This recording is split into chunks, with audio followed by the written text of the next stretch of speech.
नाज़रीन, कश्मीर के मुख़्तलिफ़ हंधनि ते मुबैना थींदड़ कब्ज़नि ख़िलाफ़ अवामी वर्करनि ऐं सिंध यूनाइटेड पार्टी के कारकुननि पारां एहतजाजी रैली कढी वई।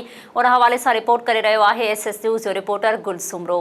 जीअं त असीं वक्त मौजूद आहियूं Kashmir Indus highway Kashmir press club अॻियां।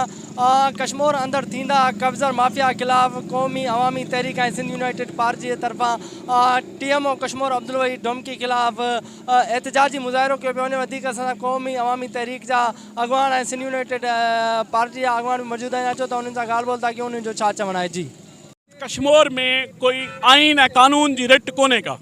हिते जेको आहे गुज़िश्ता कुछ महीना पहिरें सुप्रीम कोर्ट के नाले ते सुप्रीम कोर्ट के चवण ते उनजो नालो इस्तेमाल करे शाखन ते कपन ते जेके गरीब मानू हारी मजदूर वेठा उन्हनि जा घर ड्राया विया हज़ारनि की तादाद में बिला तफरीक मानुन जा घर ड्राया विया इनक्रोचमेंट के नाले से। हाँ वरी जेको आहे उहे तारा कश्मीर शहर में इनक्रोचमेंट कन था। बाबा कानून जेको गरीब लाइ आहे उहो बि कंहिं ऑफिसर लाइ बि साॻियो कानून हुजे। आइन कानून की बलादस्ती कयो। एहतजाज मक़सद जागीरदार निज़ाम के खिलाफ़ कब्ज़ा माफ़िया अमन अमान जो कश्मीर जो मसला है इन्हनि ते आहे। असां सिंध यूनाइटेड पार्टी ऐं अवामी वर्कर पार्टी सां गॾियल ई जदोजहद इन लाइ कराया आहियूं त असां आवाम जे आॾो इहो मैसेज था खणी अचूं त बाबा जेको ज़ुल्म कश्मीर जे अंदरि हले थो हीअ जेको एडमिनिस्ट्रेटर आहे वॾेरनि जो विंगारू आहे। हितां जो MNA MPA इन कुधे अमल में मुलविज़ आहिनि भाङे बहिवार आहिनि।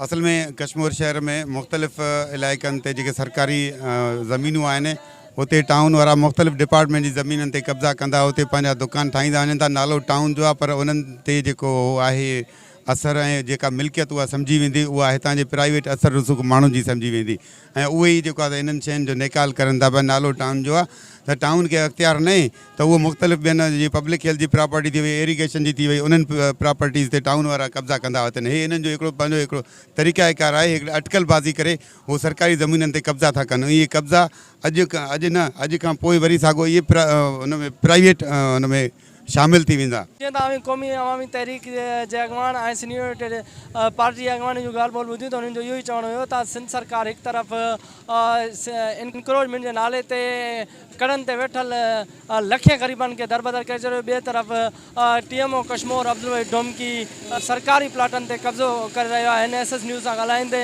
आला अमलदारनि खां मुतालबो कयो आहे त TMO कश्मीर अब्दुल वहीद डोमकी ख़िलाफ़ कार्रवाई करे सरकारी प्लाट जेके कब्ज़ो हटायो वञे। कैमरामैन टीम सां गॾु गुल सुमरो SS न्यूज़ कश्मीर।